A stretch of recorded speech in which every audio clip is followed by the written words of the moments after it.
ज्ञान संगीत एवं अक्षरों की अधिष्ठात्री वंदनीय वाणी की देवी महाभाग्य देवी को समर्पित। साथ ही हमारे आपके गौरव सानिध्य में परम आदरणीय भाजपा को ब्रह्मलीन परम पूज्य महंत श्री विजयनाथ जी महाराज एवं राष्ट्रपति महंत अवैधनाथ जी महाराज को श्रद्धापूर्वक नमन करते हुए मैं आप सभी का स्वागत करता हूँ।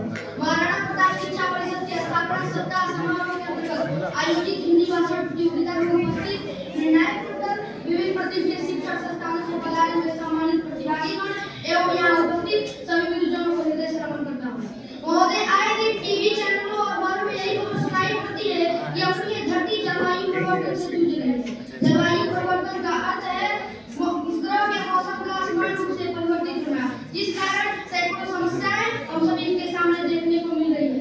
इसकी पृष्ठभूमि 1750 के विश्व औद्योगिक क्रांति से लेकर 88 युग से गुजरते हुए 1950 के बाद कार्बन समाप्ति तक होती है, जहाँ सिर्फ कार्बन उत्सर्जन होता है।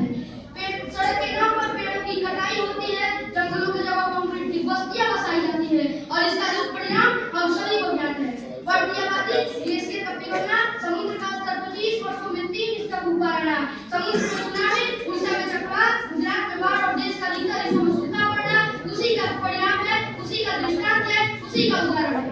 और किसी भी कार्य को संतुलित रूप में किया जाए वो अच्छा परिणाम देता है, परंतु जब हम उसी कार्य को अत्यधिक करते हैं तो हमें विनाश की ओर ले जाता है।